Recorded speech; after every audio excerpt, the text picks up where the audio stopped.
Bapa, kami bersyukur karena kami hari ini memasuki kata berbahagia orang yang diberkati yang ketujuh. Tuhan, kami percaya bahwa perjalanan gereja orang percaya adalah perjalanan yang sudah ditempuh, yang sudah dijalani, dan yang sudah dilalui oleh Tuhan kami Yesus Kristus. Maka kami dengan bersungguh-sungguh berkomitmen untuk mengenal Kristus bukan hanya sebagai Tuhan dan Juru Selamat di dalam pikiran kami, tapi juga seluruh ajaran dengan ketat dari awal apa yang diajarkan sampai terakhir. Dan itulah yang kami jajaki, yang kami nikmati, yang kami pelajari. Tolonglah kami, dan biarlah Roh-Mu yang kudus akan membawa hati kami menjadi pembawa damai, hati yang sungguh-sungguh mendahulukan kesucian kekudusan Tuhan, dan hati yang miskin, yang lemah lembut, yang haus dan lapar akan kebenaran, yang berduka cita karena dosa-dosa manusia. Karena tanpa keenam kata berbahagia itu, kami tidak mungkin bisa membawa damai. Karena kami tahu Tuhan bahwa iblis dan segala roh jahat tidak pernah kenal istilah damai, dan bahkan sampai di neraka pun iblis tetap memerangi engkau. Dan kami percaya Tuhan bahwa Engkau lah yang memberikan damai kepada kami, orang-orang yang percaya diikat dengan kasih-Mu, diikat dengan kesetiaan, sehingga kami bisa dan mampu menjalani hati yang damai dan menjadi pembawa damai. Terima kasih Bapa, kami serahkan hati kami, pimpinlah kami, dan berikan kami kemampuan dan anugerah untuk bisa menjadi terang dan garam, menjadi pembawa damai yang sejati. Di dalam nama Tuhan Yesus kami serahkan doa kami. Amin. Ya, kita akan membaca kata-kata berbahagia ya. Karena ini awal kita ibadah secara offline, maka saya baca dari ayat yang 3 sampai ayat yang ke-9, dan kita akan bahas ayat yang ke-9 secara khusus. Demikian bunyi firman Tuhan. Berbahagialah orang yang miskin di hadapan Allah, karena merekalah yang mempunyai kerajaan surga. Yang kedua, berbahagialah orang yang berduka cita, karena mereka akan dihibur. Berbahagialah orang yang lemah lembut, karena mereka akan memiliki bumi. Berbahagialah orang yang lapar dan haus akan kebenaran, karena mereka akan dipuaskan. Berbahagialah orang yang murah hatinya, karena mereka akan beroleh kemurahan. Dan yang terakhir sebelum kita bahas ayat pembawa damai, ayat 8, berbahagialah orang yang suci hatinya, karena mereka akan melihat Allah. Dan yang kita bahas hari ini adalah berbahagialah orang yang membawa damai atau pembawa damai, bukan pencipta damai, karena mereka akan disebut anak-anak Allah. Dan yang terakhir, berbahagialah orang yang dianiaya oleh sebab kebenaran, karena merekalah yang mempunyai kerajaan surga. Jadi kata-kata berbahagia yang pertama itu dengan kata berbahagia yang ke-8 sama-sama memiliki empunya kerajaan surga. Dan itu diapit 1 dan 8 ya. Dan itu satu rangkuman yang sangat indah, dan itu satu karakter, satu sifat, satu natur anak-anak kerajaan Allah yang ada di depan sebelum Tuhan Yesus menggenapi hukum Taurat dan seluruh tuntutan hukum Taurat. Maka kata-kata pertama yang diucapkan atau yang diajarkan Tuhan Yesus adalah berbahagialah. Dalam terjemahan yang lebih tepat adalah diberkatilah, terberkatilah. Jadi bukan happy seperti yang kita pikir happy dunia, bukan, tapi diberkatilah dari kata makarios ya. Nah, saudara, kita akan membahas tentang berbahagialah orang yang membawa damai, dan mereka akan disebut anak-anak Allah. Mereka akan disebut atau mereka akan dipanggil, mereka akan diberikan predikat sebagai anak-anak Allah, anak-anak kerajaan Allah. Karena ini mengenai kerajaan Allah. Dan kata-kata berbahagia tentunya adalah berbahagia yang kita harapkan adalah orang-orang yang diberi damai, bukan orang yang menyalurkan damai.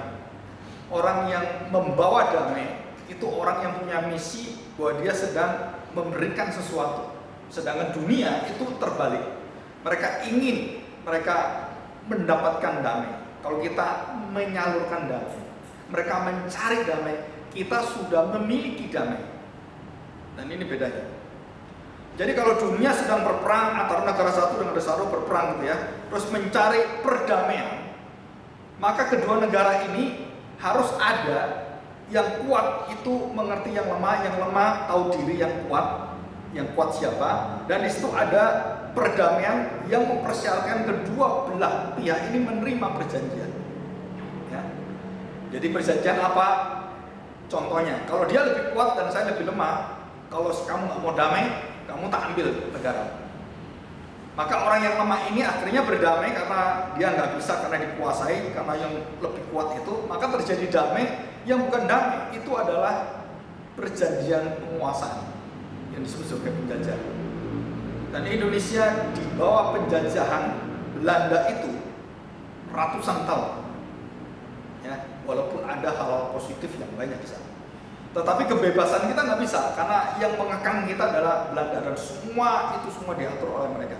Jadi damai itu artinya adalah ada yang mengatur, kalau kamu nurut baru damai. Nah, kamu nggak nurut berarti nggak damai. Terjadi peperangan, terjadi perselisihan, dan kemudian penjajahan dan peperangan itu tidak terelakkan. Nah, itu bukan seperti itu. Nah, jadi kita akan belajar.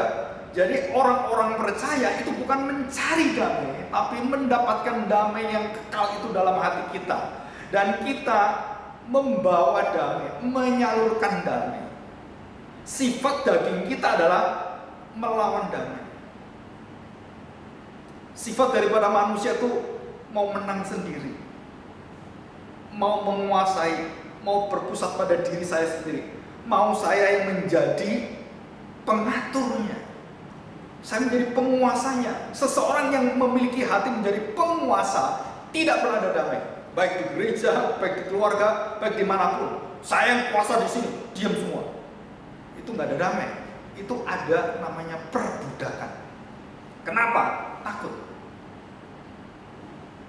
Jadi kalau seorang suami takut pada istri, istri takut pada suami, anak takut pada orang tuanya, dalam ketakutan yang bukan hormat, tapi karena kekuasaan mamanya yang keras, yang kejam, papanya yang suka melawan dan menghantam anak-anaknya, itu bukan damai. Itu penjajahan. Wah, keluarga saya tuh tenang, kenapa anak-anak saya nurut semua, nggak ada yang bantah saya, nggak ada yang macam-macam, nggak ada. Itu bukan damai, itu ketakutan. Saudara perhatikan baik-baik. Di dalam kasih tidak ada ketakutan. Jadi kalau sampai anak itu ketakutan, istri ketakutan mau berbicara sesuatu kepada suaminya, suami takut berbicara sesuatu kepada istrinya, sudah di situ ada yang dinamakan celah yang akan dipakai untuk menjadi keluarga itu tidak damai. Segala sesuatu yang tertutup, kasih itu terbuka. Semua yang tertutup itu akan membuahkan peperangan, membuahkan perselisihan, dan semua itu akan terbongkar dan tidak ada kepercayaan lagi, dan disitulah tidak ada damai. Jadi prosesnya banyak sekali. Jadi prinsip yang pertama, orang Kristen tidak mencari-cari damai. Damai ya, ayo damai ya, sorry ya saya, tolong damai ya. Bukan seperti itu, saudara. Itu namanya pengemis damai. Orang Kristen bukan pengemis damai. Orang Kristen itu pembawa damai. Ya. Jadi kita ini memiliki itu kan berarti majikan. Jadi saya bisa berdamai dengan kamu, kenapa? Karena saya sudah didamaikan dengan Tuhan. Jadi nggak ada perkara apapun yang membuat saya menghentikan damai saya dengan kamu, dengan siapapun. Jadi dari pihak Allah selalu membuka diri dari pihak orang yang tidak bisa damai, selalu menutup diri. Jadi iblis itu tidak bisa berdamai dengan Allah, bukan Allah tidak mau berdamai dengan iblis, karena iblis tidak mungkin berdamai dengan Allah, karena dia bawa-pembawa. Jadi jangan pernah berpikir Allah itu bisa berdamai dengan iblis. Itu prinsip yang kedua. Ya. Kenapa Allah nggak bisa berdamai dengan iblis? Karena sifat Allah kudus, sifat Allah sempurna. Di dalam kekudusannya itu, iblis menjadi tidak kudus dan melawan Tuhan, dan pusat dari seluruh adalah Allah. Iblis mau menjadi pusatnya adalah dirinya dia. dan semua bertentangan semua, dan tidak mungkin damai. Maka orang-orang tidak bisa damai tempatnya adalah di neraka. Ya, di neraka. Jadi nggak mungkin bisa berdamai. Jadi kita tahu ini. Jadi asalinya hakikat Allah adalah pembawa damai, dan Allah itu damai. Mengapa orang-orang jahat yang di bawah kuasa iblis yang tidak bisa berdamai itu, yang khususnya iblis, tidak diberi kesempatan damai? Karena Tuhan Yesus mengatakan Bapak pembohong, nggak bisa nggak bohong dia, nggak bisa nggak ngelawan Tuhan. Jadi naturnya jatuh dalam dosa, dia langsung melawan Allah, dan Allah tidak memberikan damai kepada iblis. Tidak ada istilah damai untuk iblis. Jadi seluruh orang yang berhubungan dengan kita, yang dikuasai dengan kegelapan, dikuasai, saudara, tidak mungkin kamu bisa damai dengan mereka. Walaupun kamu membagi damai, damaimu pun akan dibuang oleh mereka. Dan termasuk pada bangsa Israel, umat yang dijanjikan Raja Damai, Juru Selamat, Pangeran Damai. Toh akhirnya Yesus sendiri pun dibunuh oleh mereka. Kenapa? Tuhan Yesus mengatakan, karena bapakmu adalah bapak pembohong. Ya, oke. Jadi Allah Bapa disebut sebagai pembawa damai, dia yang memproduksi damai, dia adalah Allah yang damai itu sendiri, dan damai itu dinyatakan di dalam Kristus yang menebus kita, yang mendamaikan kita, dan dilambangkan dengan tabut perjanjian, dan istilahnya adalah tutup pendamaian di atasnya. Dan ada malaikat dua yang punya 6 sayap menutupi mukanya, menutupi tabutnya, dan menutupi depannya. Jadi 6 sayap itu, jadi kembar kiri kanan. Itu lambang pohon kehidupan yang ada di Taman Eden. Ya, jadi 2 malaikat serafim itu ada di sana berjaga-jaga, dan itu sama dengan yang ada di tabut perjanjian. Jadi Taman Eden itu adalah the holy of holy. Taman Eden itu adalah the holy. Di luar Eden, taman yang dunia seisinya itu adalah outer, yaitu di lapangan yang biasa orang bersujud, kemudian menyembah, berwudu, semua itu di situ. Dan Eden sendiri adalah holy of holy. Nah, saudara, ini saya lagi mau mengajar tentang Bait Allah ini, ya, tentang awal mula Bait Allah itu apa di Taman Eden, dan dibuktikan dari seluruh firman Tuhan dan sangat mengagumkan. Dan di sana suasananya adalah damai. Di situ, ya, dan tidak ada di sana yang bisa mengubah apapun. Dan waktu Tuhan memberikan perintah pada manusia supaya manusia taat, dan disitulah mulai terjadi Allah tidak berdamai. Dan Allah memusuhi iblis, tapi Allah tidak memusuhi manusia. Allah mengutuk iblis dan mengutuk tanah, tapi Allah tidak mengutuk manusia. Jadi artinya apa?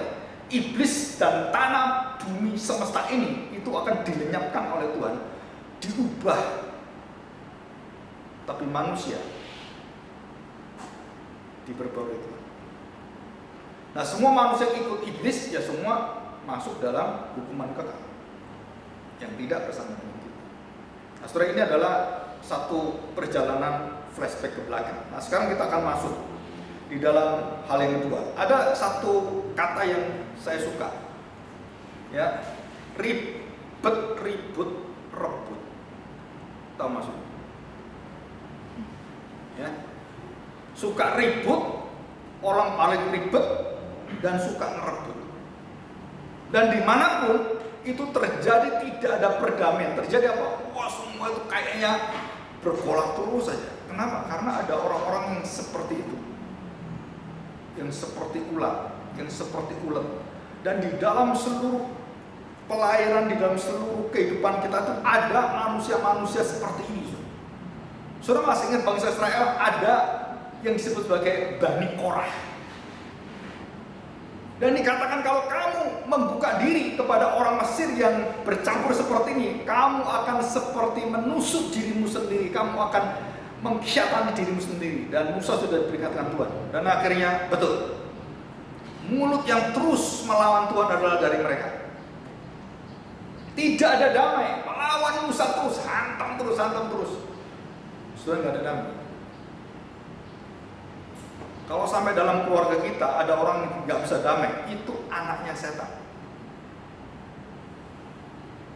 Kepingin terus musuh terus itu anaknya setan.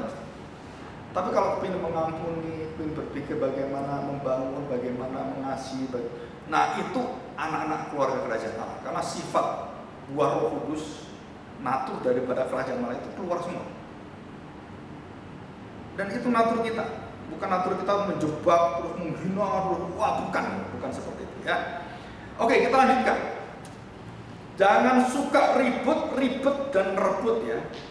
Maka terjadi perpecahan yang berpusat pada kemampuan daripada menyenangkan diri, cita-cita dirinya semua. Semua orang harus melayani dia seperti bayi. Kalau nangis nggak dikasih tambah nangis ya. Nah itu self-centered. Ya, saudara kalau sudah tua kembali. Kalau masih kecil, dunia itu semua dituntut melayani dia. Ya karena dia nggak bisa main dirinya. Ya kan, mau minum, pipis, terus saja. Tapi kalau sudah tua, kamu siapa yang melayani kamu? Ya kan?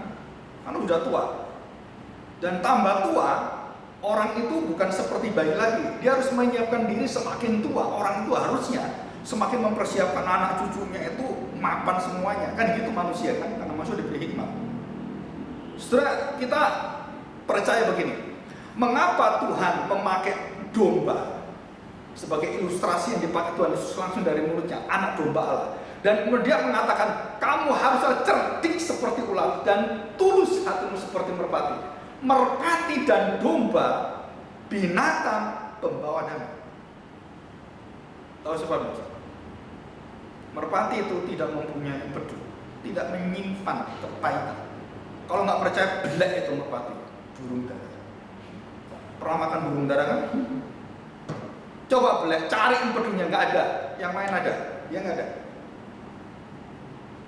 Dan domba tidak disediakan cakar. Tanduk-tanduknya nggak kuat seperti kambing. Tanduknya ke dalam. Suruh tanduk ke dalam bukan untuk menyerang, bukan. Dan waktu saya menyelidiki seperti ini, ada seorang tokoh Puritan bernama Thomas Watson membahas tentang satu kalimat yang kemudian saya pikir benar juga ini. Kenapa? Makhluk yang paling lemah itu manusia, tidak disediakan Tuhan cakar seperti elang. Gigirmu nggak seperti yang bisa ngatuk atau seperti taring kayak singa gitu kan. Ada orang-orang pada gila semua. Ada orang yang kepingin jadi vampir, terus giginya itu dijadiin vampir, digergaji. Dan tiap hari minumnya darah.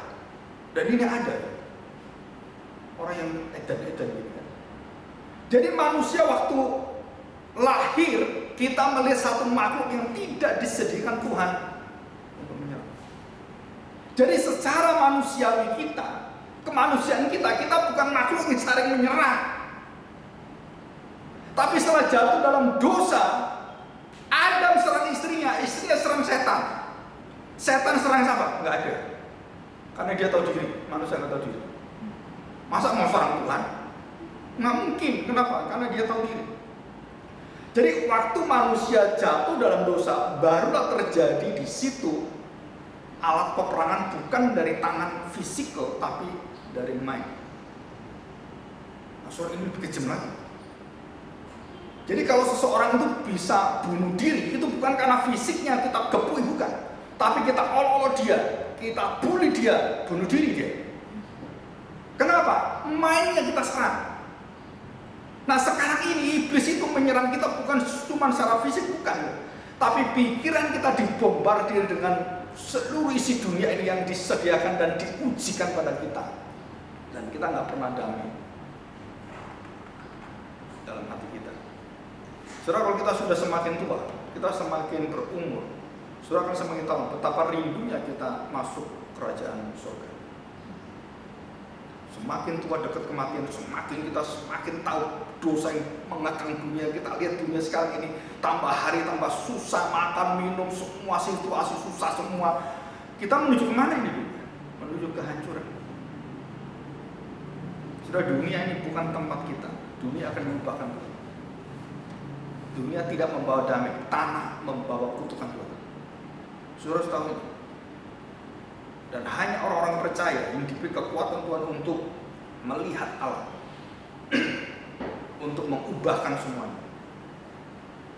Nah, saudara, kita percaya pada hari ini adalah berbagai orang membawa damai, pembawa damai, bukan pencipta damai, tetapi yang menyalurkan damai, yang sudah mendapat damai dan dia bisa mendamaikan orang. Nah, ini dari sisi kita sudah tahu. Tapi dari sisi orang yang didamaikan, sekali lagi, saudara, kalau dia adalah dikuasai oleh kegelapan seperti bangsa Israel yang di dalam kegelapan terus, tidak bisa menerima damai. A peaceful mindedness, pikiran yang tidak bisa berdamai, karena tidak diberikan kedamaian. Bagaimana diberikan kedamaian? Hanya orang-orang yang Tuhan berikan damai yang bisa berdamai dengan kita. Jadi intinya begini, kita dibawa oleh Tuhan sebagai pembawa damai kepada isi dunia. Dan hanya orang-orang yang dibuka hatinya oleh Tuhan yang menerima damai kita. Murid-murid mengabarkan Injil 70 orang. Wah, masuk ke rumah-rumah, beritakan Injil damai sejahtera. Betul kan? Dan ada rumah-rumah yang menolak engkau, maka keluar dari rumah itu dan angkatlah sandalmu, kasutmu, dan kebaskan 3 kali. Buah. Artinya apa? Damai tidak ada di rumah itu dan kematian ada di sana. Jadi mengabarkan Injil itu membawa damai. Kita mau damai, sifat kita semua ingin mengampuni. Tapi ada tempat-tempat yang tidak bisa berdamai karena peaceful mindedness. Pikiran mereka bukan dikuasai oleh kasih Tuhan, tapi oleh kegelapan, oleh kerajaan yang mengikat dia, dagingnya dia. Dan orang-orang seperti ini tidak bisa berdamai. Dan hanya orang-orang yang bisa menerima damai yang dibuka oleh Tuhan baru bisa berdamai. Jadi saudara, perdamaian dunia itu tidak pernah ada. Undang-undang dasar negara kita mengatakan akan mencapai perdamaian dunia. Betul kan? Itu kapan? Tanpa Kristus. Jadi yang menggenapi pembukaan undang-undang itu hanya Kristus. Yang menggenapi Pancasila yang bisa melakukan 5 sila itu hanya Kristus. Semua kebenaran adalah berpusat pada Kristus. Kebenaran umum, kebenaran yang khusus semua digenapi oleh Kristus. Saudara, ini satu apologetika, satu pembelaan iman kita. Jadi saya percaya bahwa Pancasila itu dari Tuhan. Saya percaya pembukaan itu dari Tuhan. Karena mereka orang-orang yang waras, yang punya hati nurani, yang menuliskan semuanya, dan mereka merindukan satu negara impian, the dream country seperti Amerika yang sekarang babak belur hancur. Itu nightmare country, saudara. Orang tua sudah ketakutan semua. Di mana damai itu? Nggak pernah ada. Karena damai bukan diciptakan oleh dunia, damai bukan di-create oleh negara-negara yang disebut PBB, United Nations. Ngomong kosong.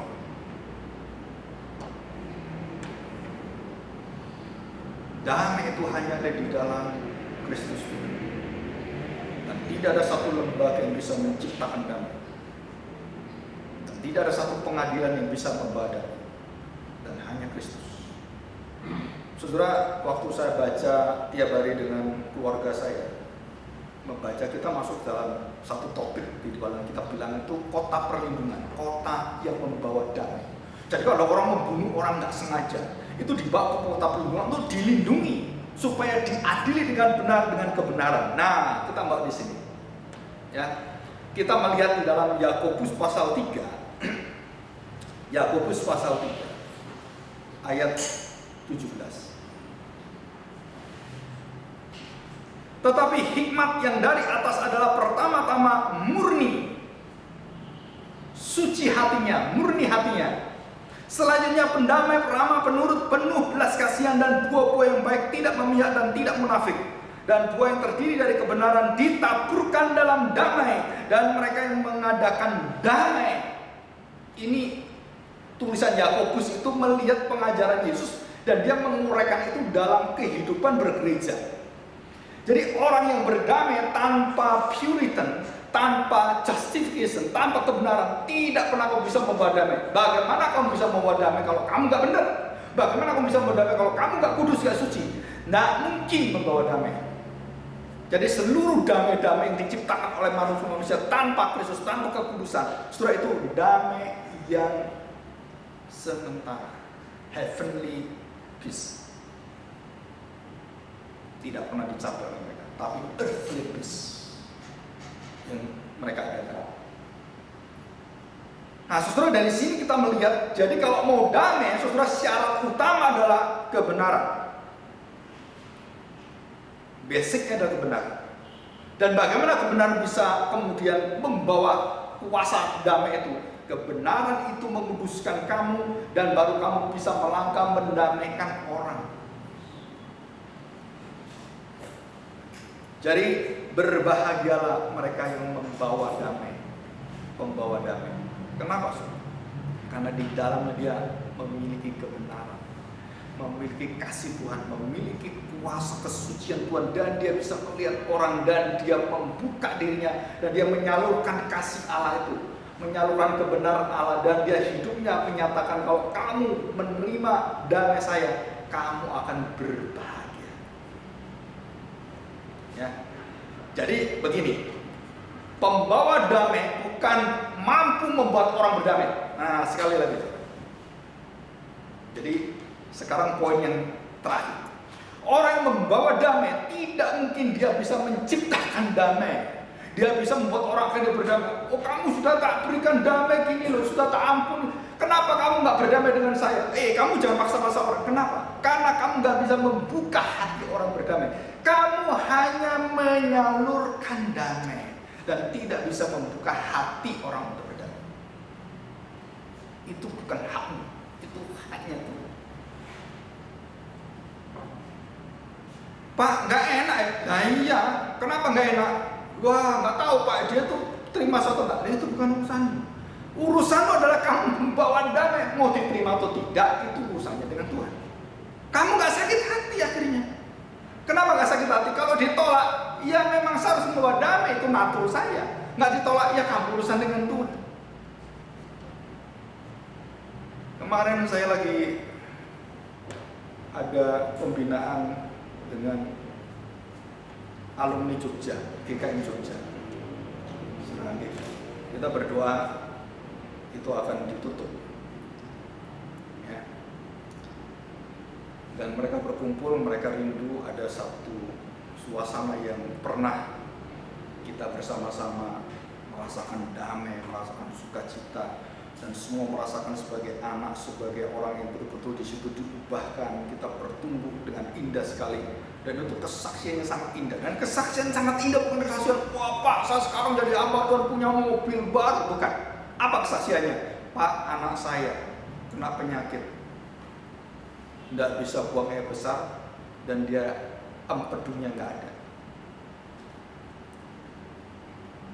Ibu Lasida mengatakan, Pak, saya kena lupus. Jadi selama hampir bertahun-tahun saya masuk rumah sakit baru tahu penyakitnya lupus. Dan saya sebagai hamba Tuhan akhirnya buka warung. Saudara, indah sekali. Kalau dilihat dari keberhasilan hidupnya, nggak berhasil. Hamba Tuhan udah di tukang warung. Suaminya juga nggak kuat, buka warung di Lukas UKSW. Terus yang satunya lagi berpuluh, mungkin lebih 10 tahun belum punya anak.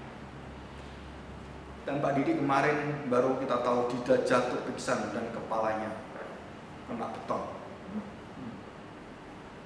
Dan dia berkata, kesaksiannya, kami bersyukur Tuhan baik sekali. Jadi yang kita tanam itu bukan kebaikan-kebaikan yang palsu, bukan damai, bukan. Mereka menemukan hadirat Allah dan mereka betul-betul mengandalkan Tuhan dalam hidupnya, dan mereka merindukan kembali. Bagaimana merindukan? Akhirnya mereka bikin satu pertemuan online. Saudara, saya melihat orang-orang yang mengatakan kata berbahagia, damai, tapi hidupnya penuh dengan kesusahan, kesengsaraan. Kita harus angkat topi. Kenapa? Mereka memiliki kerajaan Allah. Jadi berdamai itu bukan berarti